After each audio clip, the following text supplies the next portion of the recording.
Hi guys, Bipolar Barbie here. Now, I know better than anyone else as an artist that inspiration can sometimes come from the strangest places. So I wanted to do some videos on the people that inspire me, not just in my recovery, but in life and to be the best version of myself. Now, there is one person I think who has drastically changed the course of history. Now, this person changed, or I guess began, the Industrial Revolution. I'm talking about Mr. Henry Ford. So he was not only the captain and the pioneer of the motor industry and this hugely successful business magnate. He was the founder of the Ford Motor Company. He was also the first person to put in, I guess, the development of the mass production line. So for the first time, motor cars, or I guess machinery, was really being made in this production line piece by piece and kind of put together at the end, and then will come out as a complete piece. And that was something that had never been done before. Up until then, it had been really hands-on, one at a time kind of craftsmanship. So he basically changed the world in that regard.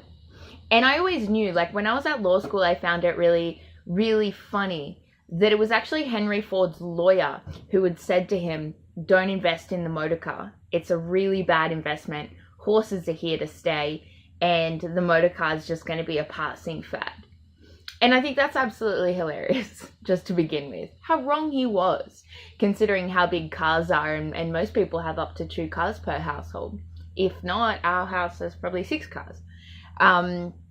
So I think, like, for that reason, it really tells you that he's the type of person that not only, fought for what he wanted, put himself out there and achieved the things that he achieved through pure determination, but he knew when he had a good idea, and he sort of didn't listen to anyone else. He really put it out there. And I think for that, he's always inspired me for years. But I came across a quote of his the other day, and it just kind of renewed my appreciation for Mr. Henry Ford. And this quote was, whether you think you can or you can't, you're right. And I thought about that, and I was like, wow, isn't that true? If you think you can do something, well, you're right. You're going to do it. And if you think you can't do something, again, you're right. You're not going to do it. And I think that just really represents the power of the mind. Like, if you want something, if you want it bad enough, then you are going to make it happen. If you envision something, whether you believe in putting, vibrations out into the universe and you attract, the type of thoughts and I guess wavelengths that you put out or not, I definitely believe on a subconscious psychological level that whatever you think about, if you think, okay, I'm going to fail this test, then your mind will automatically start sabotaging you. Because your brain wants to give you what you want. And if you're thinking about something, you know what, I really don't want this to happen, but I know it's going to happen, well, guess what? It most likely will happen. And I think that's why we really need to be mindful, especially in our recovery journey and when we are talking about our mental illnesses, to not focus on the fact that we are feeling crappy at the moment, to really push through and focus on our future, to focus, envision the life that we want to have. And our brain will start to put actions into place. It's like the butterfly effect, and eventually we'll get to where we want to go. So then after that quote, I did a bunch more researching on Henry Ford's quotes because I thought that one's pretty genius. And I came across a whole bunch of quotes that he did that honestly hit the nail on the head with life and can be related to basically everything, especially recovery. Well, another one was, failure is simply the opportunity to begin again, this time more intelligently.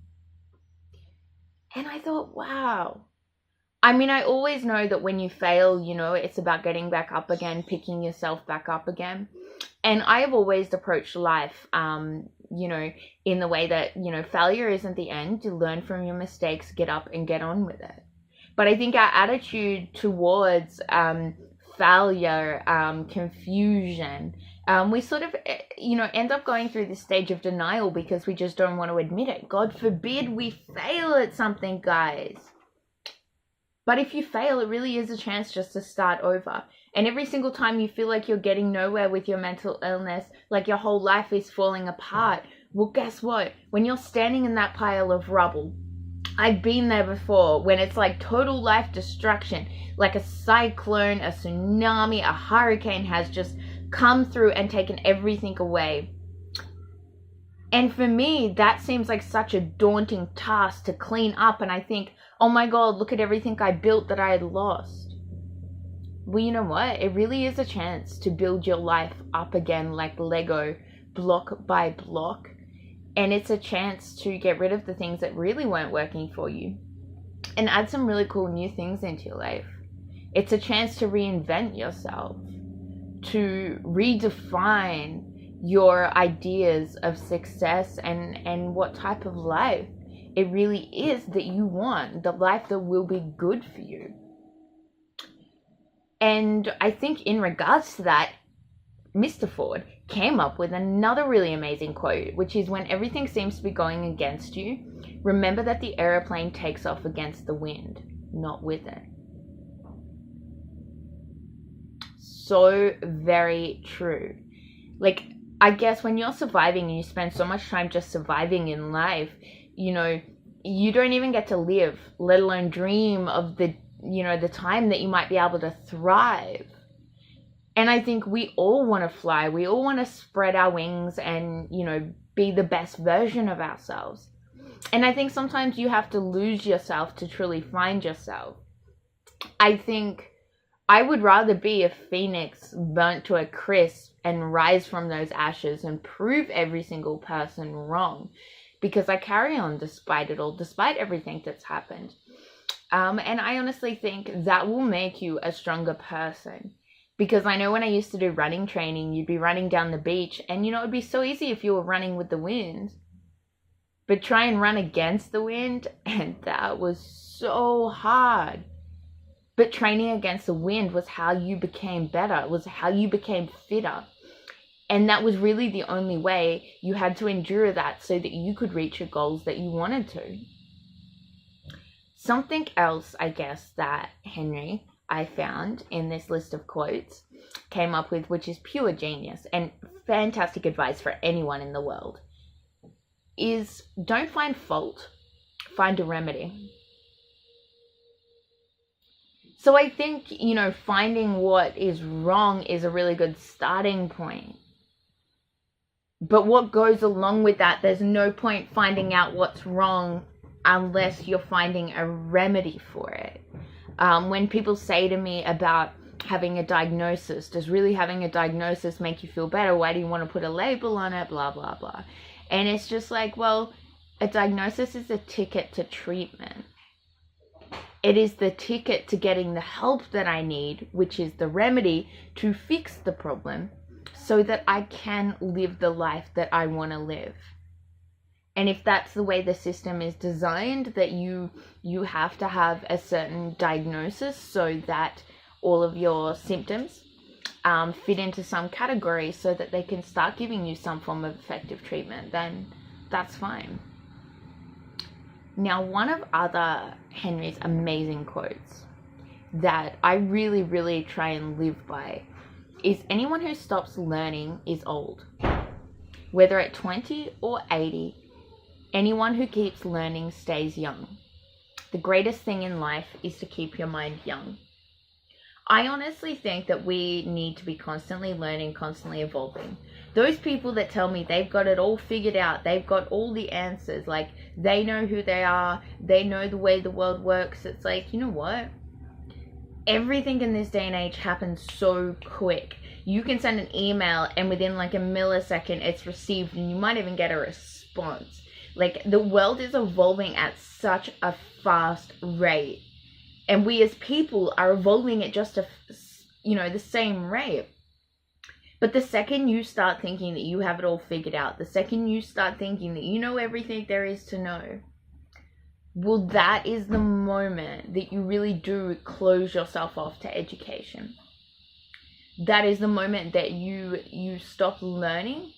And honestly, I think that is the saddest existence that you could have. I never really understood that. I've always had a thirst for learning, a thirst for, exploring the world, always keeping an open mind. And I honestly wish more people really had that.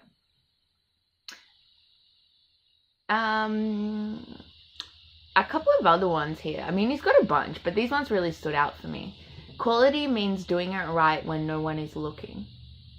I mean, how many of you have half-assed your job when your boss isn't there, right? Like, I do that. I think everyone does it. When someone's watching, then you do it properly.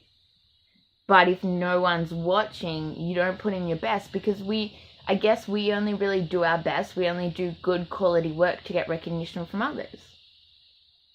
So I think that's really the true definition of a quality person, is someone who will always give their all, who will always do a good job, even when they don't get recognition for it, even when no one else is around to pat them on the back and say good job. I think that is sort of one of the qualities that someone who would be quite selfless and a good quality person would have. And he says like a bunch of other stuff, like nothing is particularly hard if you divide it into small jobs. But one or two of my most favorite, and these are the last two I'm going to leave you guys with. Thinking is the hardest work there is, which is probably the reason why so few engage in it. People always tell me I'm an overthinker, and I don't honestly think there is such a thing as overthinking. My psychologist tells me that there is no limit to the capabilities of the human mind. We don't even tap into 1% of what our mind can actually do. There is no limit on the storage, on the amount of things that we can learn as a person. And I think, if you're not thinking, if you're not constantly thinking for yourself, then you are just a sheep. And let's not even get into like what's wrong with society in that regards. And I think, nothing is a mistake. Like failure in itself, any mistakes that you might think you have made, stop putting yourself down about them, because you can't change them. And I'm grateful for all of the mistakes I've made. I'm grateful for every single thing that has ever happened to me in my life, no matter how horrific or traumatizing it may have been at the time, because I have learned something. And if you embrace that, if you embrace your hardships, your failures, if you embrace everything that's ever happened to you in your life and accept it, you can learn incredible things about the world and the people in it. And you can learn even more about yourself if you just care to look. So many of us are afraid to dig deep into ourselves because we're terrified of what we might find. But there's nothing wrong with that. You shouldn't be embarrassed about your flaws. You shouldn't be afraid to admit them.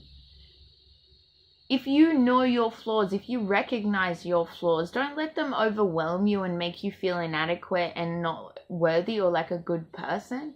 Because I tell you what, you are further ahead than anyone else in this world. If you acknowledge not just your strengths, but your flaws as well, and you commit to changing them. Because the only real shame, I think, is people who stop trying to be the best version of themselves because they claim that they already are the best version of themselves.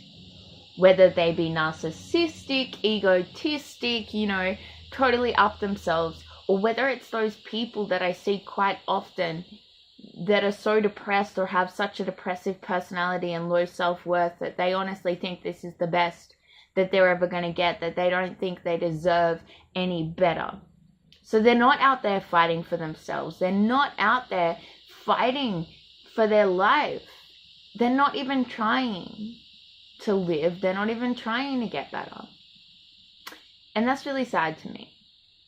That is probably more heartbreaking than the amount of frustration I feel for people that just walk around with their chest puffed out and are just completely oblivious to their own flaws and just lay blame on absolutely every other person. So Henry Ford, guys, like seriously, let me know which one of these was your favorite quotes, because he has so many. If you have another Henry Ford quote, put it in the comments below, because he's one of my new favorite inspirational people. So definitely let me know. If you like this video, thumbs up, you know what to do. And I will be posting some more videos shortly of other people that inspire me greatly. Thanks, guys.